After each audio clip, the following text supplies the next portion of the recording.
Don't you know drugs are everywhere, drugs are everywhere, drugs are everywhere, you can't stop it. Living like a bag of pop in a bowl and throw in the longevity. Drugs are everywhere, drugs are everywhere, drugs are everywhere. Hey, I'm Murph. I'm a former heroin addict, current alcoholic, and you're tuned in to Self-Medicated Weekly Dose, a podcast all about drugs and the people who use them. As always, this program is inspired by the harm reduction movement, informed by my personal experience using all sorts of drugs for damn near 30 years, and enlightened by my special guests. And today I went to the top shelf today for this guest. She is a hilarious stand-up comedian and a truly wonderful human being. She's a co-founder of the Laughed Her Collective, which is an organization dedicated to amplifying women and diversity using tools and techniques of comedy. Please welcome to the program, Christi Chiello.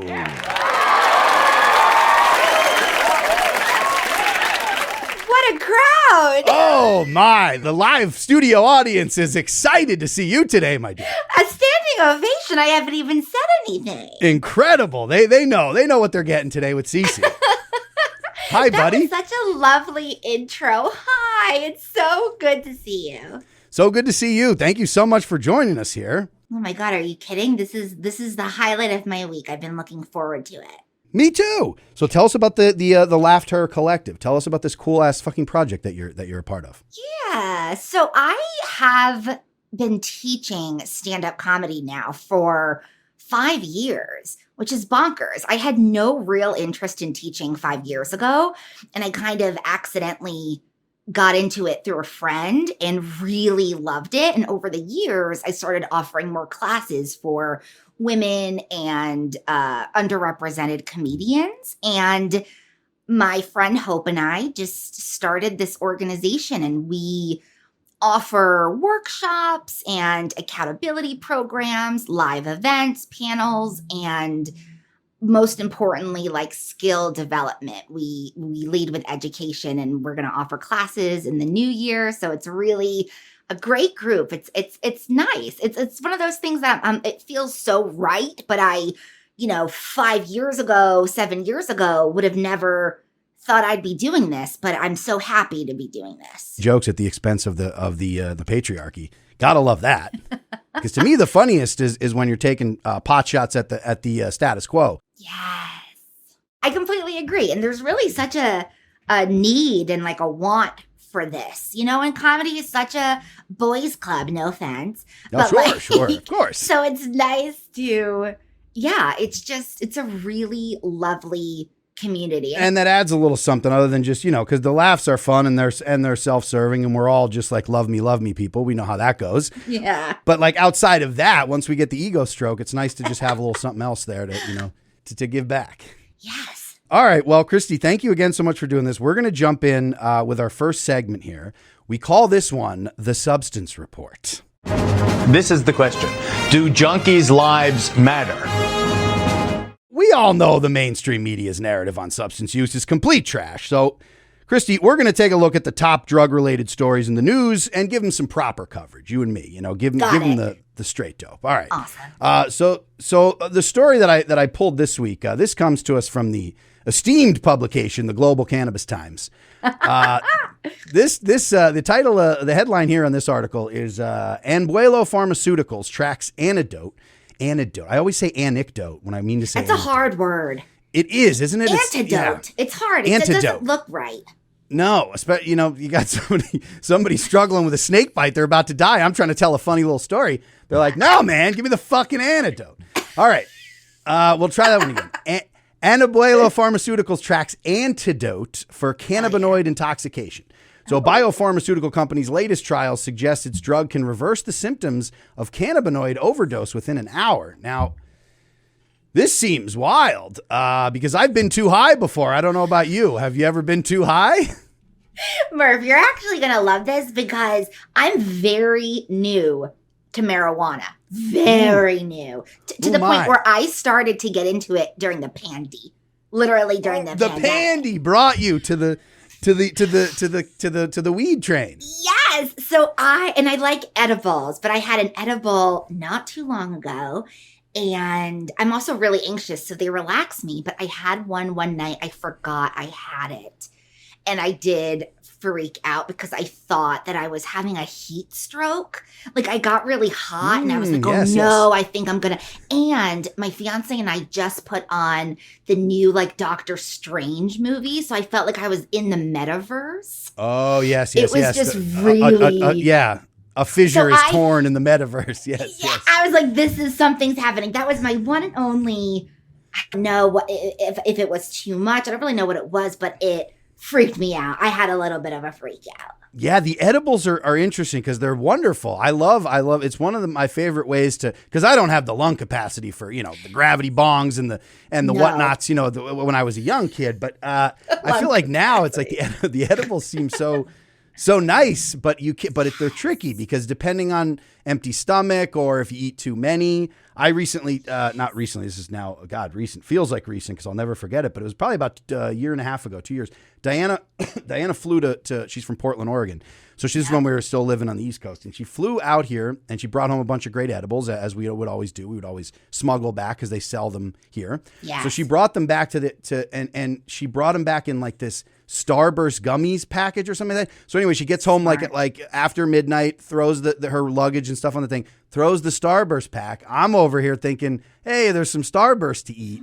Yeah. And also I should have, part of this is on me because maybe I eat one or two and I go, these don't really taste like Starburst gummies. They're like fine, but because the gummies are never, the weed gummies are never like as good as like real gummies. So you're like, I had them, but I ate about 15 of them or so. No. And I was, way too many. Oh and I went to a place. What happened? Like, so she realized, literally happened? She realized when I walked into the room and she was like, putting her clothes away. She looks at me holding the Starburst package, just popping them in. And she's like, whoa, what are you doing? And I was like, what? Why? Well, I'm just having some, because it was open. I'm like, I'm having some of these things. I'm like, they're not that great. And she's like, and I just saw the look on her face and I was like, wait, why? And she's like debating, do I immediately tell him? Do I like what? And she was just like, those are not what you, no, that's weed. That's a lot of weed. And so I was like, oh, fuck. She's like, how many did you have? And I was like, I don't, like 15, a couple of handfuls. So I was like eating way too many of them. So I just decided to like chug a bunch of water and go under the sheets. I went into bed and I just pulled the sheets over my head. And like, I don't know, however many hours later, 8 hours later, the next morning I emerged, but I went to a place. It was not great. Was the place, like my fear, and I don't know if this is possible with edibles. I think it's more of like if you trip on something, but like my fear is like that I'm going to go to a dark place or get scared or like just I thought I was having a heat stroke and I kept saying, I think we need to go to the hospital. Yeah, that was where I got to a place where I was like, my heart, like, and that's what scares me about, a lot of drugs that I haven't done is I think I'm so intrigued by them, but I'm like, as such an anxious person, am I just going to immediately be like, I'm dying? Yeah, go to a place. I know. You know what's funny is like, I feel like because I'd taken so many, it kind of gave me the leeway. Because normally if you're just like, oh, I'm just trying to party and hang out and be cool, you almost try to hide it from yourself or from the person you're with. And that almost makes it worse. In a way, I think because I had just been like, well, here we go, like up and away. I was able to just go under the sheets. And my wife was like, all right, well, I expect you to be under those sheets for a little while. I don't think it's weird that you're just like under there sweating and mumbling. You're just performing a seance. What you were doing? Like, I wonder if there was movement. Like, I know, probably a little bit. Like, honestly, I don't have much memory. I just remember like slowly just getting more and more fucked up, and then it was like kind of almost like a blackout place where I was just like, I was really stoned for a really long time, but it was not comfortable. But yeah, I mean, and when I take too many psychedelics, I get restless where I got to move. I got to get up and run around. Ooh. This was like the kind of weed I think I was able to just be a blob on the, in the bed. I just didn't. That's good. I think, especially because you weren't expecting to be that fucked up. So it's like, if you had the energy after that could have been okay. Yeah. And this is an after midnight start too, so it's like, well, this is going to be an all night affair. This is an up all night. Yeah. It wasn't even like an afternoon delight. It was just. I love how you said up and away. Yeah, that's where we went. So, I mean, I wish I had some of this, whatever the hell this antidote is here. This sounds like this would be, I mean, we've got Narcan, to help with the opioid overdoses. I'm like, I would wonder at some point when the cannabis, because you think about maybe accidentally, in my case, or just some people who just get too high sometimes. Like, I feel like a lot of experimentation, it's like, and with this weed now, it's so potent, I mean, I feel like I was never going to be that fucking old man weirdo who I remember when I was a kid, this guy's like, when we were in Nam, we were smoking these little sticks. They were like, 2% THC. It was like smoking mud. And then you're like, okay, cool, old man. Like, he's like, you got these kind buds. I don't know what that's all about. Now I'm saying to the kids, like, you got these oils and shit, man. This is like 80% THC. So I'm now the old man, as it always happens. I know. When did we become the old people? But here we are. Here we are. I think the stronger the weed gets, the older you are. I think that's how it works. I think that this is a great idea. I mean, why not? If you have the ability to because I think that honestly, I think more people who typically would say no to any kind of substance or drug would be more willing to experiment, given that there was this kind of safety net where if God forbid you're feeling something you don't want to feel, this can help you. And I think that feels like a safety net.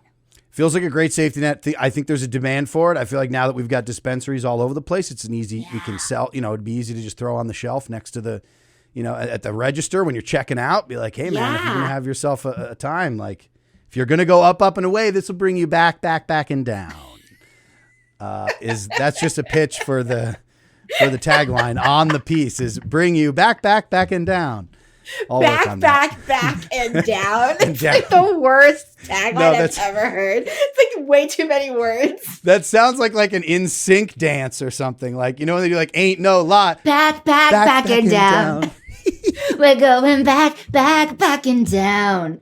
There we are. Oh my God, Murph. Remember when we used to be on Planet Scum Twitch last year and people would be talking and we would just be vibing? We would just vibe. It was like back and down.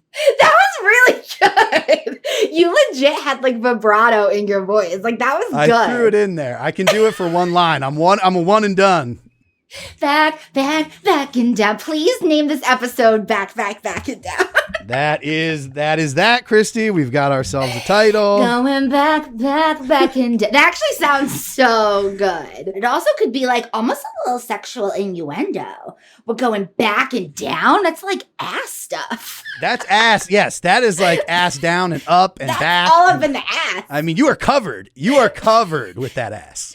Back and down. That's not even too bad to go back 3 times. I'm going to go back just when you thought I was as far back as I could get. Oh, no. There's another back. And then we're going down. And then you're going down. I love it so much. Yes.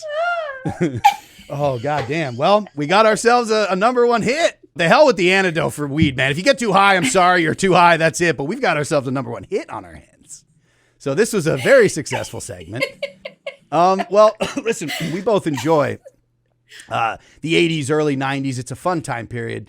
And I feel like it's such a great era. And I feel like the golden era, really, of the anti-drug PSA was, because they still have them now. But I feel like those anti-drug PSAs of the mid-80s into the early 90s were just like primo.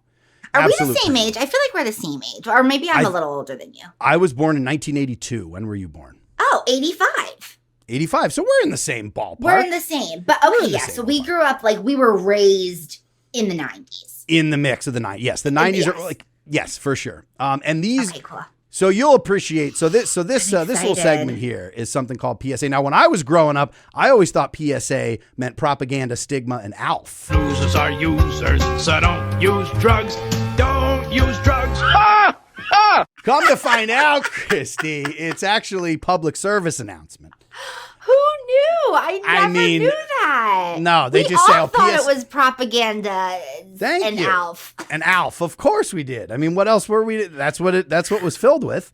Obviously. That's all I remember from my childhood. But yeah, so this one here that I want to look at this week comes from a program that I don't know if you're a huge fan of this show as much as I was.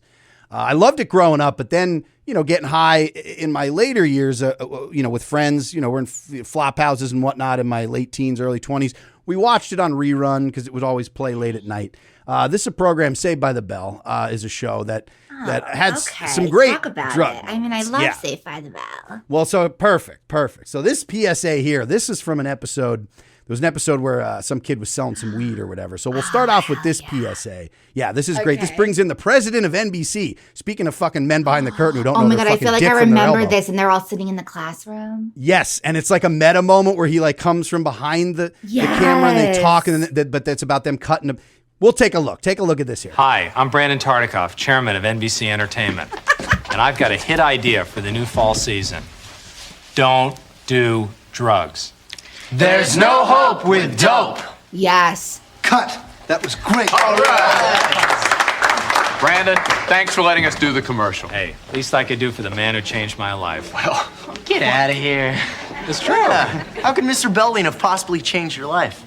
Well, I'll tell you. When we were kids growing up together, I wanted to go into show business, and Brandon wanted to be a high school principal. See, back then, Dick and I were both chasing after the same girl, Becky Flugelman. Well, Dick won her. She was the school superintendent's daughter. He got to become the principal, and I had to settle for running NBC. Hey, it worked out great for both of us. Maybe for you. I don't get the summers off. And besides, I really envy you being around these great kids all the time. We'll come back and visit anytime. You know, maybe there's something here. Maybe at NBC we should do a sitcom about a school principal and his kids. Really? Nah, it'll never work. Playback coming over the monitors, people. Come on, you guys, let's watch it. We all watch it.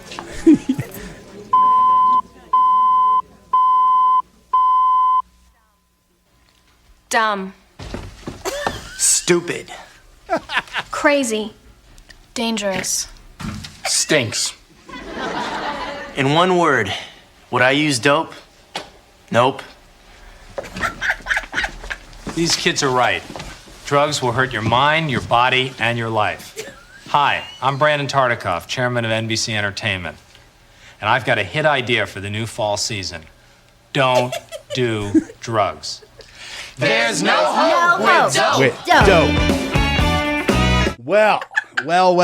There's a lot to unpack there. That was incredible. Yeah, that's a fun. So that's the kind of stuff, they were subjecting us to as youths, which I think we kind of knew was a little goofy then. Here's what really rattles my cage just right out of the gates is the meta. So now we're in a world where the president of NBC. Now these people, this is Belding as Belding. This is like the fictional they're all president in their Belding. characters, yes. They're in character, but yet the president of NBC for some reason is hanging out with them. Has cut this commercial, this anti-drug PSA, and is like talking about how there was a world where he was also friends with Belding, but then Belding stole his wife out from under him, or won her, however they phrased that. Yeah, so that was fun. It got because then as a kid you're like, wait a minute, Belding. You're like, hold on, the president You're like, of NBC. wait, what? Like, and then What's you think it's real because the president of NBC is real. Sure, he's a real person. It is. So that's it weird. was so dumb. And the laugh track lines after everything NBC guy said is like, well, you get the summers off. I love that Screech still gets a laugh, even in the actual anti-drug PSA when he says stinks. Well, he's in the locker. Like, stinks. The peekaboo in the locker is funny. The peekaboo's always... Peekaboo's classic. Classic Screech. I mean, anyone's jumping out of a locker, I'm laughing about it. Yes. But I think this came after Jesse's I'm so excited episode, right? This was okay. So hold that thought just really quick for those who are either this is before your time or after your time. Really quick, just what Christy referenced there. Let's take a quick peek because of course I have to have that on cue. Fuck yeah. Pills? You mean you really are taking drugs? I need them. Jesse, give me those. I need them back. I have to sing. Jesse, you can't sing tonight. Yes, I can. I'm so excited. I'm so scared. Jesse. So just so that we're all on the same page now about what you're referencing, I had to have that queued up. Yeah, the no-dose pills, the caffeine. Those are caffeine pills, by the by. I was going to ask you, what were they? They were literally caffeine. They were just caffeine. They were just so what you get drinking a coffee. Yes, or a Red pretty Bull. much. Yeah, she had too much coffee. And in she pill was form. terrified. And she was terrified. And She addicted. and it's so addicted that And an addict. she was in the throes of addiction as She was in Preppy the had to come and save her. And I love like how they couldn't even show Zach's face because his acting was so fucking atrocious. He's just like, Jesse, you can't go. I know, right? And you know what? Berkeley's bringing it. Like that's a performance. I mean, that was as we ridiculous were all as like, the, Jesse? Like, I know. that was impactful. That was yes, it was very impactful. As ludicrous as the scenario was, she sold it. I'll give her that. She fucking But yeah, sold Zach it. Morris's acting's horrendous. Horrendous. He couldn't act his way out of a stinky screech locker. He looked, he looked, dare I say, furious during that PSA. He looked like he didn't want to be there. Thank Didn't he you. just look fucking mad? He looked And then- so fucking mad. He was the only one who had like a scowl on his face when he came in, like, so I don't say nope to dope. Yeah, right. no, he looked he was pissy. so pissed about it. But meanwhile, AC Slater did not get the memo to be serious because he was smiling the whole time. Those He was dimples. literally You like- can't, you know those dimples are coming out. You know. And why did they have Kelly Kapowski get on the table on her knees? Why That was a she little just, suggestive, a little suspect. I mean, again, it's because it's president of NBC. Ladies better get on that desk, do a little dance for the president of NBC. That's how she got that role, probably, Tiffany Yeah. Amber Thiessen. That's the truth. Hey, listen, these are whispers from the set. I mean, I don't know. That's just what the camera guy. That's what the guy who said, "Hey, everybody, playback's on the monitor." That's what he told us. We had an exclusive with him. This is a whole different convo for a whole different podcast that you and I will do one day. Yes, please. But did you hear the drama that, like, in real life, Zach was actually dating Lisa? Wait, what? Lisa Turtle. There's No. look it up. There was a romance happening Oh my between Zach Morris and Lisa Turtle off screen. And Lisa This was is- like, it was a situation. I mean, Jesus, yes. No, we need to do it. Now we must do this podcast. Now, what the podcast is about, nobody knows. Is it just about like shows we like? You know what? It doesn't even fucking matter. We can. You know make what? it It's up as we literally go. just about the one relationship that may have taken place. It's about it's a specific because now everyone wants a niche podcast. How's this for niche? It is about the relationship between Lisa Turtle and Zach Morris on Saved by the Bell. That we That's cannot it. confirm or deny, that we literally have zero facts on. No, but we nope. have opinions. We can speculate for like 80 episodes. We can speculate. Pure speculation with no facts, no research. Nope, none whatsoever. Just going off that. Well, I mean, I'll tell you, I always thought personally, I'm like, I mean, you know, God bless Kelly Kapowski. I was never a leg Spano person myself. Lisa Turtle was always, I was always kind of like, it was sad that she was kind of left out of the romantic circles, it seemed like. know. I mean, I know. other than Screech fucking like, but I mean, come on. And it Screech, really- Screech and was this- a sex pest at a certain I point. mean, I mean, you feel bad for him because he's a nerd, but he was pesty. He was getting real pesty. he was annoying. But it's funny because so was AC. They were all like annoying. Yeah. And I remember thinking they were so cool, but I did always love Kelly. Yes. I did love Kelly. Kelly I thought seemed Kelly like she was had a good cool. heart. She seemed like she had a good heart. She had a good. She had a good heart, you know? That was so sincere. That fictional character, she really felt like she was the heart and soul of the program. Let's be honest.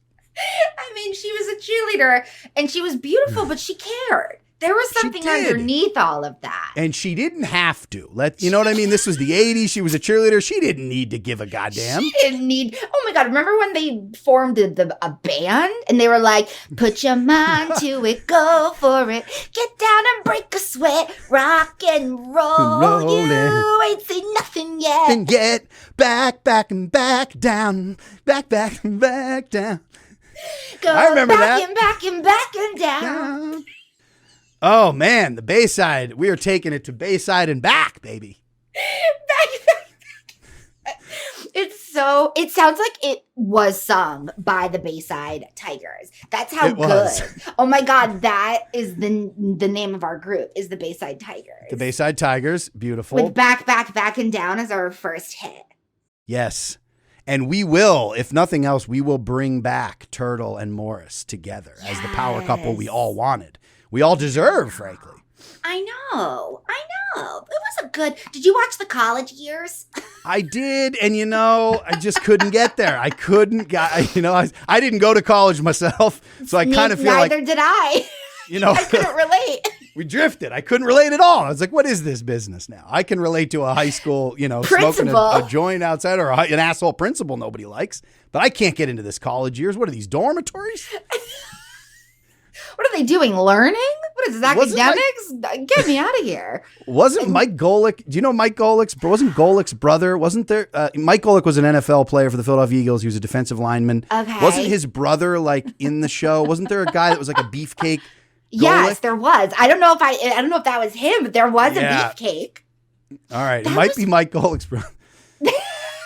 We gotta figure that out. We gotta find that out. So there was the college years. There was the wedding. There was the Hawaii wedding, right, or something? Yeah, and weren't they at a beach club for a while? This was Stacy Carosi. This was Leon Carosi. Yes, the Carosi it was like a years. beach club. The Carosi.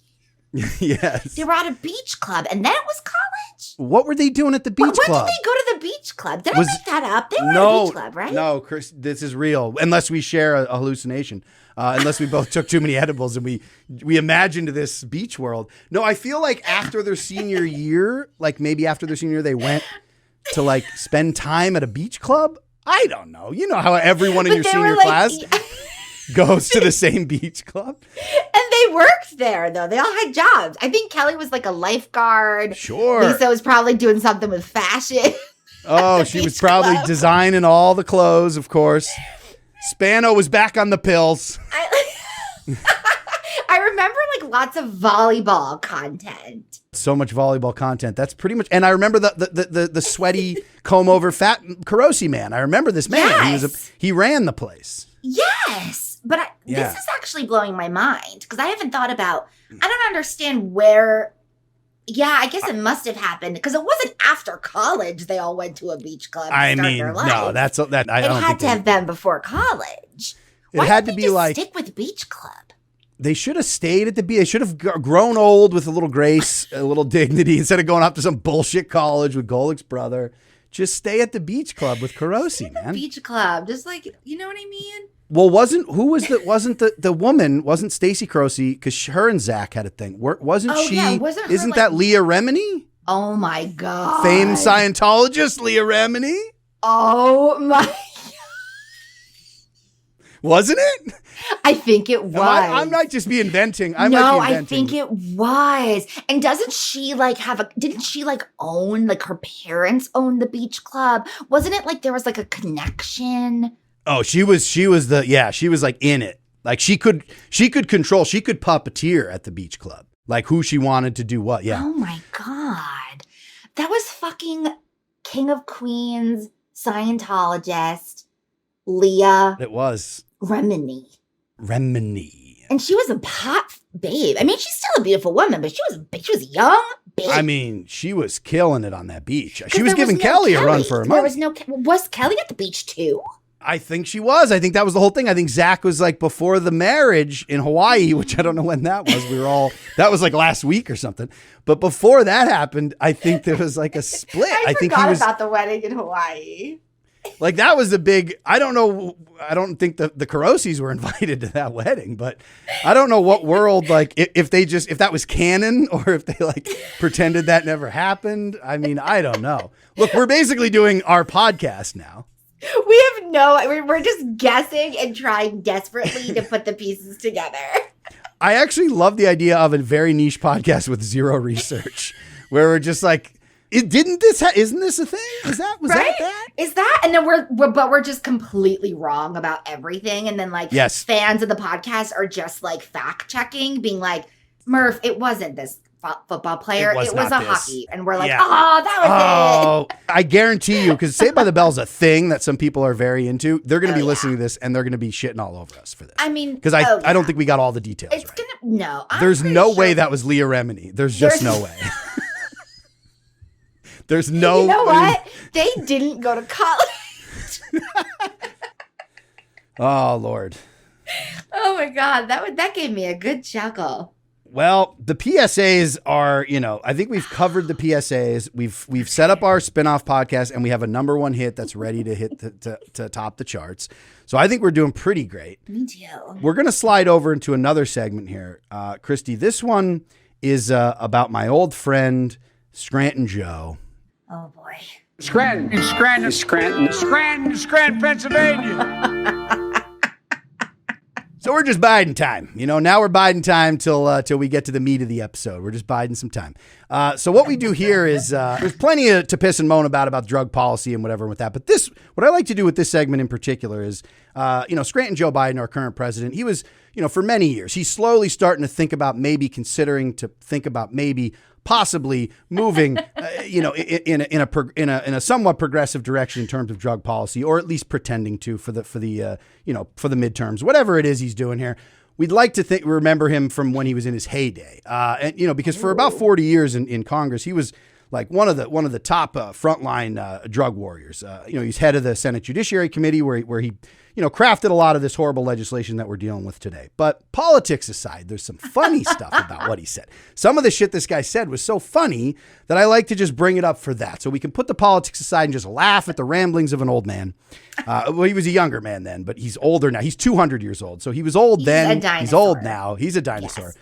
But let's take a look at this clip, and I want to just get your thoughts on it. If I had to live in an apartment building and they told me I had to live in an apartment building that had all cocaine addicts or all heroin addicts, which would you live in? Wouldn't take me 1/10 of 1 second to make my decision. I want to live with the heroin addicts because they're lying back half the time when they're out, as opposed to the cocaine addicts who have cocaine-induced paranoia and a bunch of other things are running around like they're much more likely when I walk up and say, "Did you get the mail?" to turn around and put a bullet through my head because they thought I was about to attack them. Than the heroin addict who wouldn't even know what I asked him. That's the general reason why treatment people say we know more about how to treat heroin, and also there is a little bit more control capability. What was the question? As he shifts it, that's the thing. There's no questions. They were all just grandstanding monologues. Now this is the man who was dictating the drug policy, the bipartisan support of the drug policy that shaped our youth and continues to haunt us. But again, let's just put the policy aside. Is this not like, what the hell are we talking about here?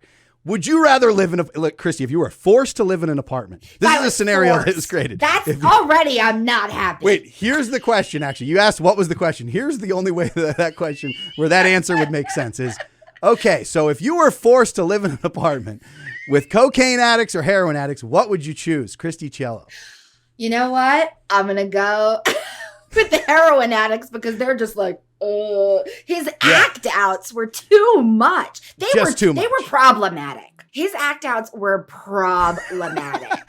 They were, because he wants to go, like, he's committing to just enough to a level where you're just like, what are you doing? I know. Because I realized too how problematic when I did the impression myself just now as Joe Biden doing that impression.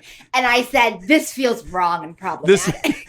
Yes. And you were a Biden removed and you were still feeling like this is wrong. Exactly. And I felt it. So, and you know what though? The fact that, the thought process he had where if he asks his Coke or what was it? Roommate for the mail or whatever, they're gonna get turned around and put a bullet in his yeah I mean, I was just waiting for a magazine that I subscribe to, and I'm just trying. That's what he thinks is it's either someone's asleep or they're shooting you at the mailbox. That's right. Yep. You're like, I'm just looking for my Entertainment Weekly, for Christ's sake, and now I'm turning around and get a fucking bullet in my head.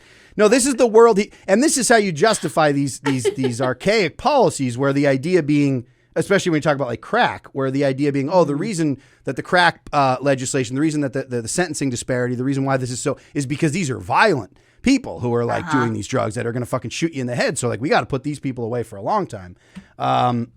Meanwhile, this man's never met, like, it's just fun when you see people giving out policy where they've never even just met someone. Exactly. Or like if you were forced to live in an apartment building rather than like your palace in Delaware. It's like, right? You have to live like you've never seen any of this stuff firsthand. So it's very funny he started if I was forced to live in an apartment. I'm really, Murph, trying to figure out what his intention even was. Yes.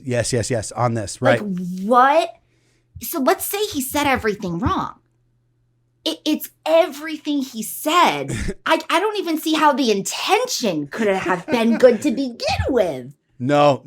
It unravels, and then it just gets worse and worse with every sentence. I mean, this had bipartisan support. Again, there was no one in that building in Congress there who was disagreeing with that fucking babbling old lunatic. They were just like, yeah, Biden, he's a statesman. He gets it. He was forced to live in an apartment once, and he knows what goes on in those forced apartment living situations. If he's trying to say, hey, drugs aren't good, there's a lot of other ways he could have even tried to make that point. A lot of other ways. It's the fear. It's trying to make people afraid that, like, if you live in an apartment, if we don't deal with these crazy crackheads, they're going to kill you. They're going to shoot you over when you're trying to get the mail. Rather than the reality of that situation is, hey, man, someone, both a heroin addict, as someone who was a heroin addict, I smoked a ton of crack. I wouldn't say I was addicted to crack for more than 48 hours at a time. I would say that, like, that as someone who's done both of those, I would be like, no, you're going to get tapped on the shoulder. You're going to get asked for a cigarette. You're going to ask somebody to bum a cigarette or to get a couple bucks. You're not going to get shot in the head, for Christ's sake. I mean, that's a whole nother thing that's got nothing to do with the substances. Right. Somebody who's just going around shooting people asking for the mail has got other issues that have got nothing to do with substances. I believe. No. That's his own issue. That's a sober man's game there, just shooting people over the mail. Well, we're biding some time. I love that you speak about this stuff so much, Murph. Like, I know it's like, you're a great person to, like, destigmatize so much about it. Thanks, buddy. It's just, yeah. And I feel like in my, as I, like, grow up, I've talked to more and more people who have had experiences, both negative, but also really positive with drugs.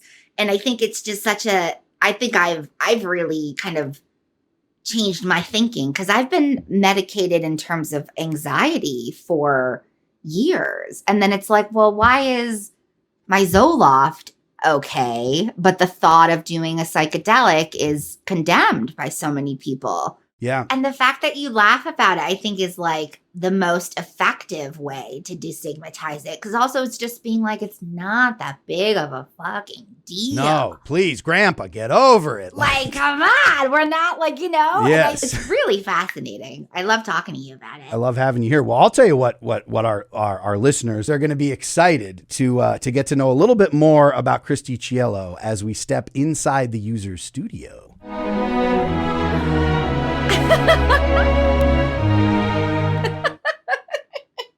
We end our podcast session with the weekly dose version of the questionnaire that was used masterfully for 24 years by the great James Lipton inside the actor's studio.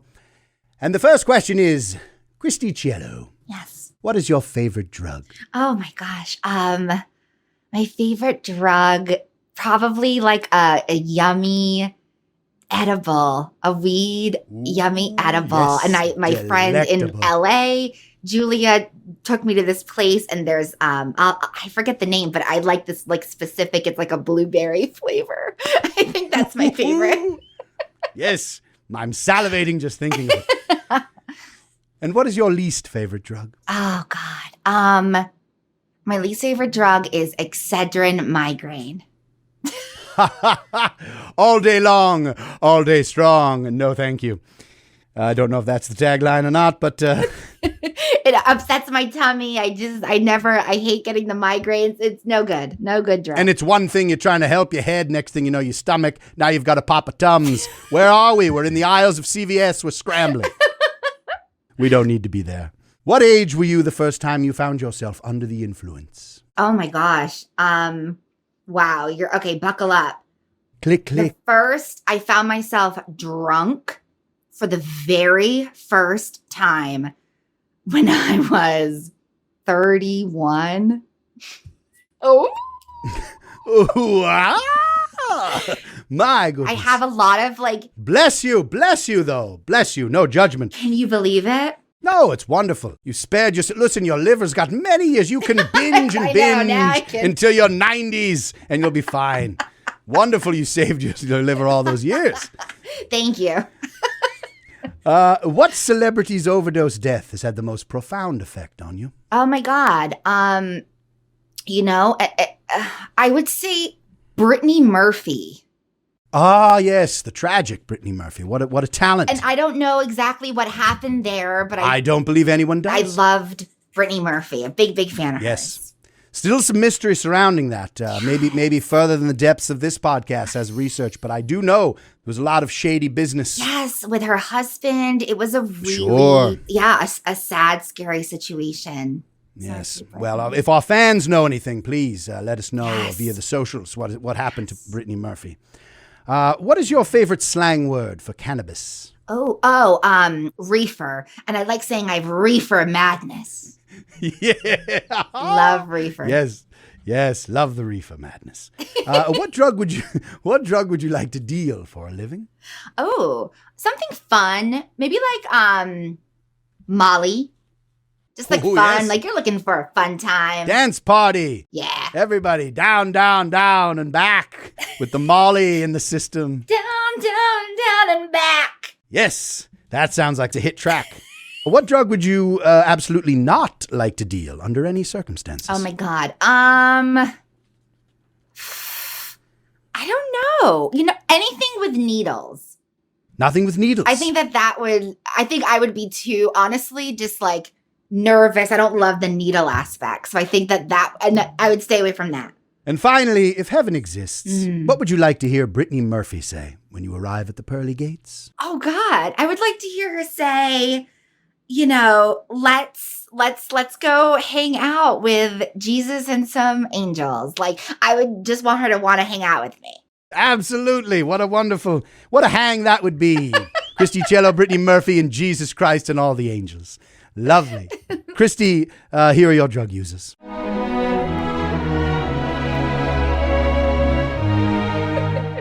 Well, I think we did it. Who was that? I mean, I can't believe you got James Lipton to come in here. Big get. It was a big get. Tell him I said thank you for taking the time. Well, he loved you. He's a big fan of yours on the way out the door. I'll tell you, he's following you on all the socials.